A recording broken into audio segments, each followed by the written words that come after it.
అంబేద్కర్ కోనసీమ జిల్లా అమలాపురంలో బాబు షూరిటీ మోసం గ్యారంటీ సమీక్ష సమావేశంలో regional coordinator Botsa Satyanarayana hot comments చేశారు. బాబు షూరిటీ మోసం గ్యారంటీ క్యూఆర్ కోడ్ ను ఆవిష్కరించిన బొత్స, చంద్రబాబు నాయుడు ఎన్నికల ముందు ఇచ్చిన హామీలు క్యూఆర్ కోడ్ స్కాన్ చేస్తే వస్తాయి. వీటిని వైసీపీ కార్యకర్తలు ప్రజల వద్దకు తీసుకెళ్లి చంద్రబాబు చేసిన మోసాన్ని వివరించాలి. చంద్రబాబు ప్రజలకు ఇచ్చిన హామీలను ఏ విధంగా మోసం చేశాడో ప్రజలకు తెలియజేయడం కోసమే బాబు షూరిటీ మోసం గ్యారంటీ కార్యక్రమం డిజిటల్ స్క్రీన్ పై ప్లే చేయించి చూపించిన మాజీ మంత్రి బొత్స సత్యనారాయణ, భవిష్యత్ గ్యారంటీ అనే బాండ్ పేపర్ ను చంద్రబాబు, పవన్ కళ్యాణ్ సంతకాలతో ప్రజలకు పంచిపెట్టారని, ఇప్పుడు ఆ హామీలను విస్మరించి మోసం చేశారని ఆరోపించిన బొత్స, తాట తీస్తామంటాడు పవన్ కళ్యాణ్. ఎవరి తాట తీస్తారు? తాటాకు చప్పళ్లకు భయపడేవారు ఎవరూ లేరు. పవన్ కళ్యాణ్ బెదిరింపులకు భయపడేవాడు ఎవడూ లేడు. ప్రజలకు ఇచ్చిన హామీలను అమలు చేయకపోతే మెడలు వంచి తీరుతాం. పండించిన పంటలను కొనే నాథుడు లేడు. గ్రామాలకు వెళ్లి చంద్రబాబు మోసాలను ప్రజలకు వివరించాలి. శాసనమండలి సాక్షిగా మంత్రి నారా లోకేష్ అన్నదాత సుఖీభావ పథకం ఏప్రిల్, మే నెలల్లో అమలు చేస్తామని చెప్పినా ఇంతవరకు అమలు చేయలేదని వీడియో ప్లే చేసి చూపించిన బొత్స, హామీలు అమలు చేయాలని డిమాండ్ చేస్తే కేసులు పెడతారా? స్వాతంత్రం వచ్చాక ఇటువంటి పోకడలు చూడలేదు. కూటమి ప్రభుత్వం దీపం ఉన్నప్పుడే ఇల్లు చక్కబెట్టుకోవాలన్నట్టుగా మారింది. అధికారంలో ఉన్నవారు ఇసుకను దోచుకుంటున్నారు. ఉచిత ఇసుక అని చెబుతూ ఇసుక దొరికే రావులపాలెం అధిక ధరకు కొనుక్కోవాల్సి వస్తుందని మాజీ మంత్రి బొత్స సత్యనారాయణ అన్నారు.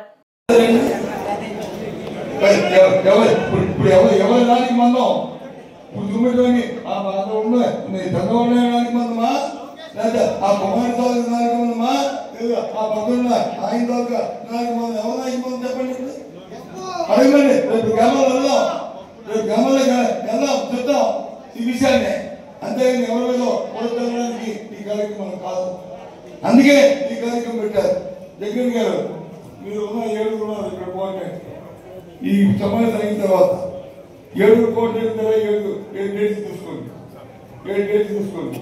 7 రోజుల్లో సమావేశం జరగాలి. సమావేశం జరగాలి. సర్పంచ్ దగ్గర నుంచి, ఎంపీ దగ్గర నుంచి అందులో సమావేశం రావాలి. వాళ్ళందరికీ ఈ కార్యక్రమం చూపండి. ఈ కార్యక్రమం చెప్పండి. వాళ్ళు చెప్పినే చెప్పండి. ఇంటే ప్రజలు తీసుకొని చెప్పండి.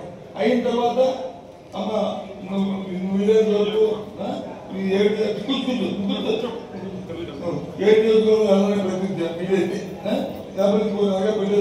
ఆ రోజు ఫోన్ చూస్తే అయిన తర్వాత ఆ నియోజకవర్గం మీ ఇన్ఛార్జ్ కంపల్సరీ మీకు ఎన్ని మండలాలు ఉన్నాయో అన్ని మండలాల్లో సమావేశాలు పెట్టాలి. మీ ఇన్ఛార్జ్ అందరూ కూడా సమావేశం ఈ కార్యక్రమాన్ని మళ్ళీ రెండోసారి చెప్పాలి. చెప్పి అప్పుడు వాళ్ళని మా గ్రామాల్లో పంపించాలి. మీరు కూడా మీకు అవకాశం మీరు కూడా గ్రామాలు వెళ్ళి అంత మమ్మల్ని తెలియని అవసరం ఉంది. ఇది నా మాట కాదు, జగన్మోహన్ రెడ్డి గారి మాట, మన పార్టీ మాట, మన పార్టీ తీసుకున్న నిర్ణయం. కాబట్టి ప్రజలు వహించాలని మిమ్మల్ని అందరినీ కోరుతున్నాను. ఈ వేదిక ప్రజలందరూ కూడా మీరు పూర్తిగా సహకరించాలని కోరుతున్నాం. అందుకే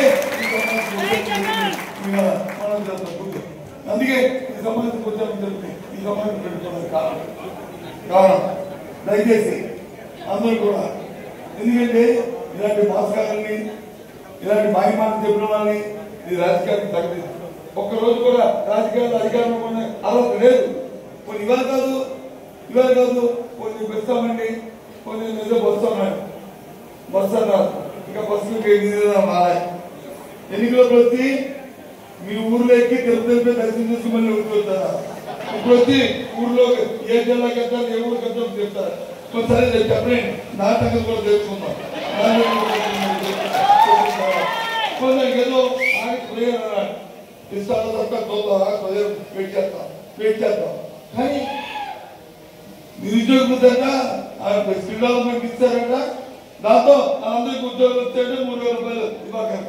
చదువుకోండి. మరి సివిల్కి వచ్చి P4 అండి. P4 ఏంటిది? అవును, ఎప్పటి నుంచో మన తాతల దగ్గర నుంచి ఎవరైనా ఊళ్ళో అవకాశం ఉంటే, కొద్దిగా స్వాతంత్రుడు ఉంటే, ఒక పేదవాడు వస్తే ఆ పేదవాడికి వచ్చి ఉండి అని చదివి మంత్రి గారు లోకేష్ గారు పెడతా నేను చెప్తాడు. ఆయన కూడా చదువుతాడు.